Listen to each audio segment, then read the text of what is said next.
Trigonometry से related ये problem है जी, और इसमें जो इन्फॉर्मेशन हमें बताई गई है वो कुछ इस तरह से कि एक लाइट हाउस हमारे पास है, और अगर इसकी हाइट देखी जाए, जैसे इस स्नैप में हम देख सकते हैं कि इसकी जो सी लेवल से हाइट बनती है ये तकरीबन 750 डेसीमीटर बनती है, ठीक है।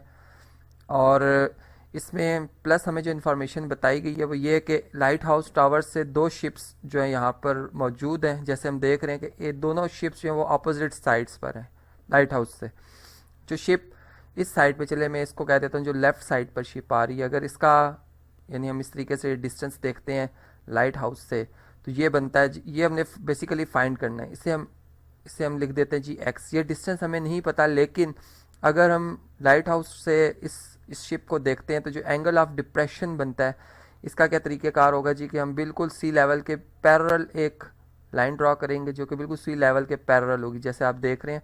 और इस शिप से इस लाइट हाउस से इस लाइट हाउस की यानी टॉप से लेकर इस शिप तक का जो एंगल बनता है इस तरीके से, ये एंगल ऑफ डिप्रेशन कहलाएगा। ये हमें बता दिया गया, ये है जी 45 डिग्री का, ठीक है।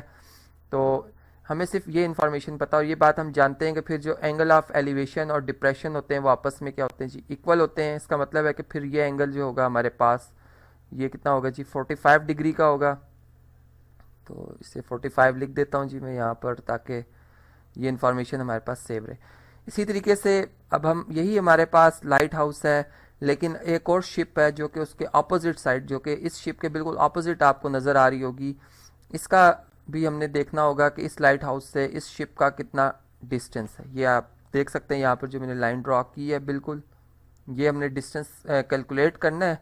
और इसमें भी हम इसी तरीके से जो है वो अगर बिल्कुल सी लेवल के पैरेलल एक लाइन ड्रॉ करते हैं, और फिर जो एंगल ऑफ डिप्रेशन बनता है इस केस में इस शिप का, यानी इस शिप के जो यहाँ पर इसका जी हम ये कह सकते हैं कि जो शिप यहाँ पर ख़त्म हो रही है या यहाँ तक पहुँची हुई है, ठीक है, इसका स्टार्टिंग ये है। तो ये जो एंगल बनेगा ये हमारे पास बन रहा है जी 30 डिग्री का, ठीक है। और हमने इस इंफॉर्मेशन में रहते हुए ये बताना होगा कि चूँकि एंगल ऑफ डिप्रेशन अगर 30 डिग्री का बन रहा है, तो फिर एंगल ऑफ एलिवेशन जो बनेगा वो भी कितना बनेगा जी 30 डिग्री ही का बनेगा। तो इस बेस पर रहते हुए हमने बताना है कि फिर इस शिप का, जो कि इसको मैं बी शिप कह देता हूँ, इसका इस लाइट हाउस से एल फॉर लाइट हाउस से कितना डिस्टेंस होगा। और इसी तरीके से फिर जो हमारे पास ए शिप है, इसका भी लाइट हाउस से क्या डिस्टेंस है ये हम कैलकुलेट करेंगे। और फिर इन दोनों शिप्स का जो आपस में ए से लेकर यानी ए शिप और बी शिप का जो आपस में डिस्टेंस है, जिसको मैं जी कह रहा हूँ, जो कि फिर इन दोनों डिस्टेंस का सम होगा, ये हमने कैलकुलेट करना होगा। तो ये जी प्रॉब्लम हमारा जिसको हम सॉल्व करेंगे।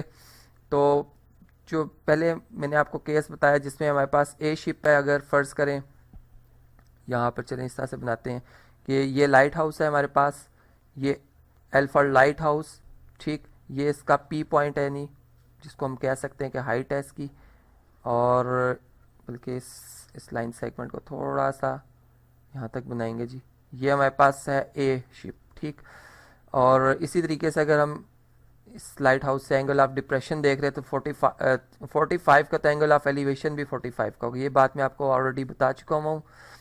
और इस इंफॉर्मेशन में रहते हुए हम जो ये एक्स डिस्टेंस है बड़ी आसानी से फाइंड आउट कर सकते हैं। हमारे पास जो ट्रिग्नोमेट्रिक रेशियो है टेंजेंट फंक्शन की, टेंजेंट 45 डिग्री, ये इक्वल टू होगा जी परपेंडिकुलर साइड के जो कि 750 है over divided by base side जो कि एक्स है।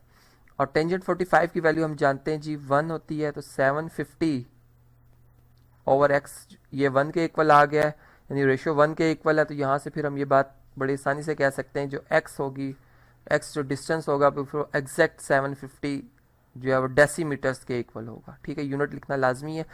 अब एक शिप का तो पता चल गया कि इसका डिस्टेंस इस लाइट हाउस से 750 डेसीमीटर का। अब जो हमारे पास सेकंड शिप बी शिप आ रही है उसके लिए भी हम डायग्राम बनाते हैं।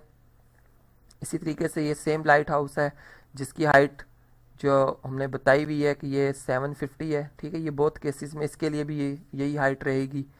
अब हम जो हमारे पास बी पॉइंट है, ये बी शिप है, और अब जो एंगल बनता है जी एंगल ऑफ डिप्रेशन ये बन रहा था कितना 30 डिग्री का। तो हमने कहा कि फिर एंगल ऑफ एलिवेशन भी 30 डिग्री का होगा, ठीक है, जैसा यहाँ पर हमने कहा था ये 45 का। तो बिल्कुल अब यहाँ पर ये हमारे पास वाई डिस्टेंस हमने कैलकुलेट करना है, और इसके लिए भी हम जो ट्रिग्नोमेट्रिक रेशियो यूज़ करेंगे वो टेंजेंट ही यूज़ करेंगे। Tangent 30 degree is equal to perpendicular जो कि 750 ही है डिवाइडेड बाय बेस y आ जाएगा। तो y इज इक्वल टू आ जाएगा जी 750 डिवाइडेड बाय टेंजेंट 30 डिग्री के। और टेंजेंट 30 डिग्री की जो वैल्यू है जी, इसको अगर हम कैलकुलेट करें तो ये हमारे पास आ जाती है अंदाजन जी, इसको हम कैलकुलेटर से कैलकुलेट करेंगे, राउंड ऑफ करेंगे तो ये हमारे पास आ रही है जी 0.577, राउंड ऑफ करके मैंने इसको 4 लिखा जी, 35 थी, इसको राउंड ऑफ किया। और इसी तरह अगर हम 750 को इस नंबर से डिवाइड करते हैं तो ये हमारे पास 1299 डेसीमीटर्स में आ जाता है। इसको भी मैंने राउंड ऑफ किया है, ये 0.04 आ रहा था लेकिन मैं इसको राउंड ऑफ करके ये वैल्यू यहाँ पर लिखी है।